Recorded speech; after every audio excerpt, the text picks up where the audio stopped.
আমলে মুনকার নেকির আসার আগে একজন ফেরেশতা আসবে, তার নাম হলো বাদন রে হযরতে নোমান ফেরেশতা। ইনি যখন আপনার কবরের ভিতরে প্রবেশ করবে, যখন আপনার মসজিদের পাশে জানাজা পড়ে কবরে যখন রাখবে, একজন ফেরেশতা চলে আসবে আপনার মসজিদের মধ্যে, নাম হলো নোমান ফেরেশতা। ডাক দে বলবে, বান্দা ওঠো, মুসলমান আলম আল কাদরি, এই মাহবুব আলম আল কাদরি সাহেব ওঠো, উঠে পড়ো। উঠাইবে রে বান্দা, উঠায়া দুইটা কাগজ তার হাতের মধ্যে থাকবে, একটা হলো নেকির কাগজ, একটা হলো বদির কাগজ। এই দুইটা কাগজ তার হাতের মধ্যে থাকবে। বলে, বান্দা এই নাও লেখো।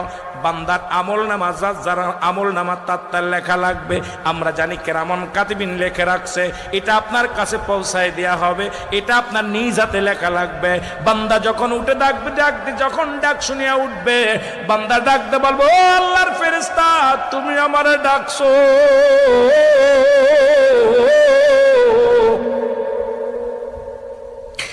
বান্দা ডাক দে বলে, আমারে কিসের জন্য ডাকছো? বলে, এই নাও তোমার আমল নামাখানা নাও।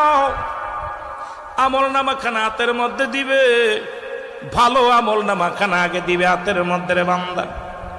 বান্দা দেখে আনন্দিত হয়ে যাবে। বলে, বান্দা, ও বান্দা, তুমি এখন লেখো। বলে, আমি লিখবো, কাল কলম পাবো কই? বলে, কলম তোমার হাতের শাহাদাত আঙ্গুল মুবারক। বান্দারে প্রতিটা বান্দার ডান হাতের শাহাদাত আঙ্গুল মুবারক হবে কলম। আমি সুন্নি ভাইদের হাতে ধরে বলে যাই, পায়ে ধরে বলে যাই, এই হাতের মধ্যে আর চুন লাগাবি না, এই নখ দেওয়ার কারোর খারাপ কাজে সই করবি না, পৃথিবীর মধ্যে এই হাতটা তুই নষ্ট অন্যায় পথে চালাবি না। এই কবরের ভিতরে তোমার শাহাদাত আঙ্গুল মুবারক হবে তোমার কলম। যে শাহাদাত আঙ্গুলের ইশারায় রাসূল পাক সাল্লাল্লাহু আলাইহি ওয়াসাল্লাম চন্দ্রটাকে দ্বিখণ্ডিত করেছিল, এই শাহাদাত আঙ্গুল দিয়া তোমার কবরের ভিতরে লেখা শুরু করতে হবে। বান্দা ডাকতে বলবে, আমি কলম পাইলাম, আমার কলমে তো কোনো কালি নাই। বলে, কালি বান্দা শুনে নাও, তোমার দুমুখের থুতু মুবারক হবে কালি। জোরে জোরে চিল্লায়া বলা যাবে না মারহাবা। ফেরেশতা বলবে, বান্দারে, তোর মুখের থুতু মুবারক হবে কালি।